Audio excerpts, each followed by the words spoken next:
Hello မင်္ဂလာပါဒီနေ့တော့ကျမရွှေတကုံဖះကိုတွားရောက်ပြီးတော့ဖူးမြောက်ခဲ့တယ်ပေါ့နော်ဒီနေ့ကဖွင့်ရလေးဖြစ်တဲ့အတွက်ဖះမှာတော့ရှင်းတယ်ပေါ့နော်ဖះမှာလူလေးရှင်းတယ်တပုံလေးလည်းရလို့ကောင်းတယ်ပေါ့နော်ဒီလိုမျိုးကျမဘလော့လေးရိုက်ချင်တဲ့ခါကျရင်လည်းဒီလိုမျိုးပရမဟုတ်တဲ့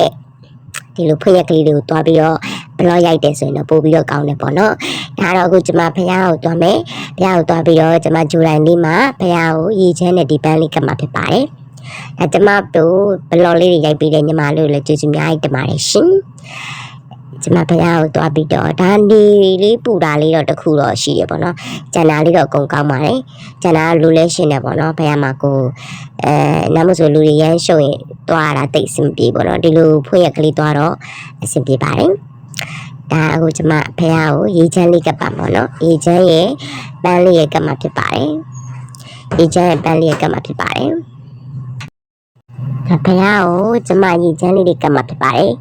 အခုအရင်ဆုံးတော့ကျမပန်းလေးကိုကပ်ပါမယ်ပန်းလေးကိုကပ်တဲ့ခါကျရင်ပန်းလေးကိုကပ်တဲ့ခါကျရင်ကျမဒီနှီးပေါ့နော်ကျိုးဖြီထားတဲ့ဟာလေးကိုတော့ဖြီဖို့မေ့သွားတော့ကပ်ပြီးကမှကျမကျိုးလေးကိုဖြီလိုက်ပါတယ်ကျိုးလေးကိုဖြီလိုက်ပါတယ်ပြီးတော့အခုကျမရေချမ်းကပ်ပါမယ်ပေါ့နော်ရေချမ်းကပ်တဲ့ခါကျရင်တော့ကျမဖះရဲ့ဒီပခုံးတော်ကနေပြီးတော့စကတ်တယ်ပေါ့နော်ဥတော်တော့တိတ်မကတ်ဘူးကိုလည်းခေါင်းကိုလောက်ရင်မွန်းနဲ့ဆိုတဲ့အတွေ့နဲ့ဖះကိုလည်းမွန်းမှကြောက်လို့ပေါ့နော်ဒါတော့ကျွန်မနောက်ကဖះကိုကပ်ပါတယ်အရက်မမီတော့နေလီချီပြားလေးထောက်ပြီးတော့လောင်းရပါတယ်ရှင်ဒါအောက်ကကျွန်မရဲ့ဂျူနန်လေးကိုလည်းကျွန်မ3ခွက်ပေါ့နော်ဖះကိုရေချမ်းကတ်လို့ခဲ့ပါတယ်ရေချမ်းလေးနဲ့ပန်းလေးနဲ့ကတ်လို့ခဲ့ပြီးတော့စုရီတောင်းခဲ့တယ်ပေါ့နော်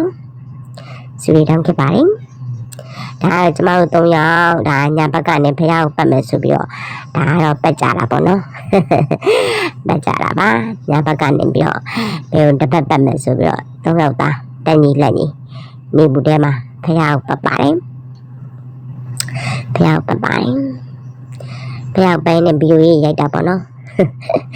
ဒါကျမတို့ရွှေတင်ငန်းလှူခဲ့ပါတယ်3ယောက်အမတ်တရပေါ့နော်ဒါတော့သူ့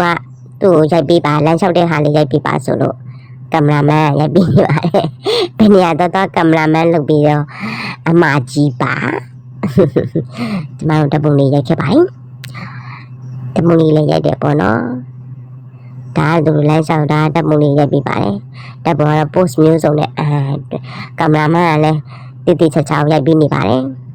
ဟိုတယောက်ကလည်း post အစုံနဲ့ပေါ့နော်ဒါကတော့ကျမရက်ခမဲတို့ယူပွဲလေးပြီးကြလိရှိလို့ပွဲလေးပြီးပြတယ်ဒါတော့ကိုရီးယားရောက်နေတဲ့ညီမလေးအတွက်ပွဲလေးပြီးပြတာပါဒါတော့အခုဒီဖះကမှန်ဖះလို့ပြောတယ်မှန်ရဲ့ဒါကတော့ဖះတဆူပဲရှိတာဒါပေမဲ့မှန်ကိုကြည့်လိုက်ရင်အဲ့လိုဖះအဆူတွေအများကြီး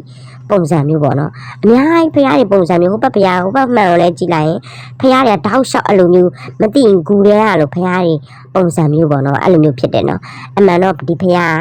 ဒီအရှိတတရဘုရားတဆူပဲဖြစ်ပါတယ်ဒါမဲ့နှစ်ဖက်မှာဘေးဘက်နှစ်ဖက်မှာမှန်မှာပေါ့နော်ဘုရားကြီးရှိနေတယ်လို့ခန်းစားရပါတယ်ဒါရွှေတကုံဘုရားကြီးပေါ့နော်ရွှေတကုံဘုရားကြီးမှာပြီးတော့ကျွန်မနောက်ထပ်ဘုရားတဆူကိုသွားပါမယ်ဒါတော့ကျွန်မတို့ဆူတောင်းပြေပေါ့နော်ဆူတောင်းပြေဝကျွေးပြေပေါ့ပြီးတော့ရန်ကင်းပေါ့ရန်ကင်းဖះပေါ့အဲ့လိုပြောရမလားမသိသူကဝကျွေးတော့ကြည်တဲ့ဖះပေါ့နော်ဒါတော့ကျမတို့ရန်ကင်းဖះလို့လည်းပြောကြတယ်ဒါတော့သူကအပေါက်ချင်းလေးနဲ့အရင်စဝင်ရတယ်အဲ့လိုအပေါက်ချင်းလေးနဲ့ကျမတို့ဒီလိုစဝင်ရပါတယ်အပေါက်ချင်းလေးတွေကိုအဲ့လိုတယောက်ချင်းစီပဲဝင်လို့ရပါတယ်ပြီးတော့ဆူတောင်းတဲ့ခါကျရင်လည်းတယောက်ချင်းစီပဲဖះကိုဆူတောင်းရပါတယ်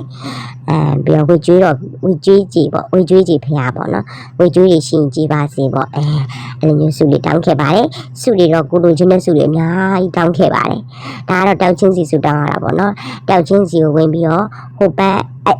ဆူတောင်းပြီးလို့အပြင်ထွက်လာရင်သူ့ရဲ့သဘောကျဲသွားတယ်ပေါ့